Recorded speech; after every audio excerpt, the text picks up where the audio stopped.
दिल्ली के उपराज्यपाल वीके सक्सेना ने केंद्र शासित राज्य के मुख्य सचिव को निर्देश दिया है कि सरकार की तरफ से दिए गए राजनीतिक विज्ञापनों का खर्च आम आदमी पार्टी से वसूला जाए। उपराज्यपाल ने आदेश में कहा है कि सरकारी विज्ञापन बताकर राजनीतिक विज्ञापनों पर खर्च 97 करोड़ रुपए दिल्ली की सत्ताधारी पार्टी से वसूला जाए। इस खबर के बाद आम आदमी पार्टी ने भारतीय जनता पार्टी की सरकारों पर 22,000 करोड़ के विज्ञापन देने के आरोप लगाते हुए बीजेपी अध्यक्ष जेपी नड्डा से पूछा कि बीजेपी ये 22,000 करोड़ कब देगी। पूरा मामला क्या है जानेंगे। साथ ही यह भी जानेंगे कि सरकारें किस तरह के विज्ञापन दे सकती हैं और किस तरह के विज्ञापन नहीं दे सकती। विज्ञापनों के मामले में कौन सी पार्टी आगे है, देश की ही नहीं दुनिया की सबसे बड़ी पार्टी कहे जाने वाली भारतीय जनता पार्टी या हाल ही में देश की राष्ट्रीय पार्टी का दर्जा हासिल करने वाली आम आदमी पार्टी। वीडियो में आगे बढ़े उससे पहले आपसे अपील है कि वीडियो को लाइक करें, शेयर करें और हमारे चैनल को सब्सक्राइब नहीं किया है तो वह भी करें। काम बोलता है या विज्ञापन? आप कहेंगे कि जो काम करता है उसी का नाम होता है। तो सवाल उठता है कि सरकारें विज्ञापन पर इतना खर्चा क्यों करती हैं? हजारों करोड़ विज्ञापन पर बहाए जा रहे हैं। प्रधानमंत्री नरेंद्र मोदी ने दिल्ली में आर्थिक रूप से कमजोर वर्ग के लिए लोगों के आवासों का उद्घाटन करते हुए कहा कि केंद्र सरकार ने राष्ट्रीय राजधानी क्षेत्र के विकास के लिए करोड़ों रुपए खर्च किए, लेकिन प्रचार प्रसार के लिए विज्ञापनों का सहारा नहीं लिया। विज्ञापनों में मेरी भी फोटो चमक सकती थी, लेकिन हमारी सरकार लोगों की जिंदगी में बदलाव लाने में यकीन रखती है। पीएम के इस बयान के बाद भारत सरकार ने लोकसभा में बताया कि वित्त वर्ष 2014 से 7 दिसंबर 2022 के बीच 6,491 करोड़ रुपए विज्ञापन पर खर्च किए गए। कांग्रेस की नेतृत्व वाली यूपीए सरकार ने अपने 10 साल के कार्यकाल में कुल 3,582 करोड़ रुपए विज्ञापन पर खर्च किए थे। अगर इसे देखा जाए तो मोदी सरकार 8 सालों में ही पिछली सरकार से लगभग 2 गुनी राशि खर्च कर चुकी है। इसके बावजूद पीएम मोदी दूसरे राजनीतिक दल पर ज्यादा विज्ञापन देने का ताना मारते नजर आ रहे हैं। अब आते हैं ताजा मामले में। दिल्ली के उपराज्यपाल वीके सक्सेना ने केंद्र शासित राज्य के मुख्य सचिव को निर्देश दिया है कि सरकार की तरफ से दिए गए राजनीतिक विज्ञापनों का खर्च आम आदमी पार्टी से वसूला जाए। उपराज्यपाल ने आदेश में कहा है कि सरकारी विज्ञापन बताकर राजनीतिक विज्ञापनों पर खर्च 97 करोड़ रुपए दिल्ली की सत्ताधारी पार्टी से वसूला जाए। साथ ही उन्होंने यह भी कहा कि अरविंद केजरीवाल सरकार 2015 में दिए सुप्रीम कोर्ट और 2016 के दिल्ली हाई कोर्ट के फैसलों का अब तक उल्लंघन करती आई है। इस आदेश के बाद आम आदमी पार्टी ने प्रेस कॉन्फ्रेंस कर भारतीय जनता पार्टी और दिल्ली के उपराज्यपाल पर निशाना साधा।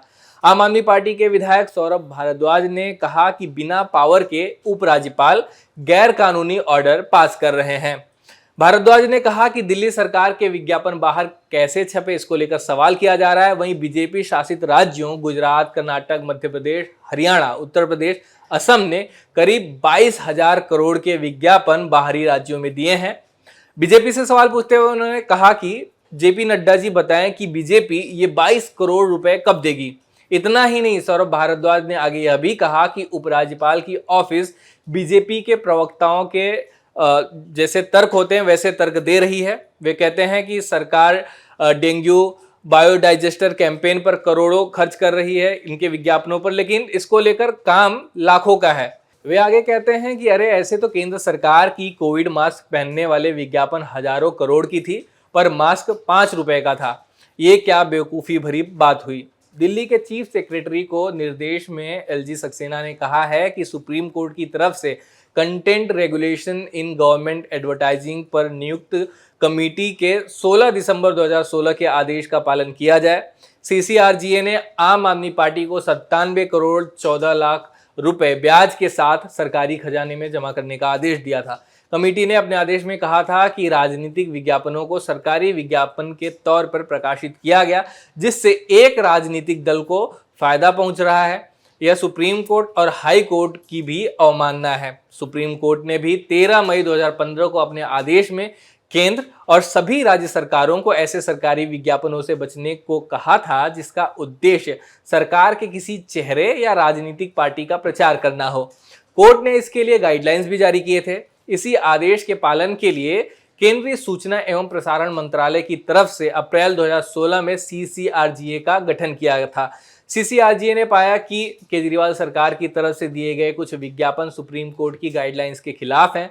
97 करोड़ 14 लाख रुपए के विज्ञापन सुप्रीम कोर्ट के आदेश का उल्लंघन करते पाए गए। इनमें से 42 करोड़ 26 लाख रुपए का भुगतान दिल्ली सरकार की तरफ से कर दिया गया, लेकिन 54 करोड़ से कुछ अधिक रुपए का भुगतान अभी भी बचा है। अब एलजी ने दिल्ली सरकार की तरफ से पहले ही भुगतान की जा चुकी 42 करोड़ की रकम और जो बकाया है 55 करोड़, दोनों को आम आदमी पार्टी के खाते से जमा कराने का आदेश दिया है। सरकारी विज्ञापन को लेकर सुप्रीम कोर्ट की गाइडलाइंस है वो क्या कहती है, उसके बारे में दर्शकों को बता दें कि भारत के सर्वोच्च न्यायालय द्वारा गठित समिति द्वारा तैयार किए गए जो गाइडलाइंस है उसमें स्पष्ट रूप से कहा गया है कि सरकारी विज्ञापनों में राजनीतिक तटस्थता रखी जानी चाहिए। यह भी कहा गया है कि विज्ञापनों में किसी राजनेता का महिमा मंडल करने से बचा जाना चाहिए।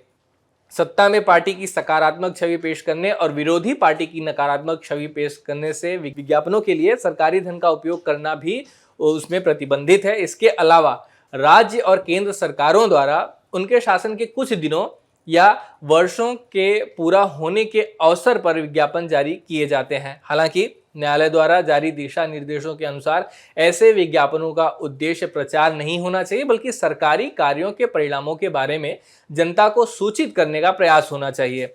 इन याचिकाओं के निस्तारण के क्रम में सुप्रीम कोर्ट ने कहा कि सरकारी विज्ञापनों और प्रचार का उद्देश्य जनता को सरकार की नीतियों और योजनाओं के बारे में बताना होना चाहिए। इस प्रकार दिशा निर्देश जनता को सूचित करने के उद्देश्य की स्वीकार्यता और एक राजनेता के महिमा मंडल की अस्वीकार्यता पर विशेष जोर देता है।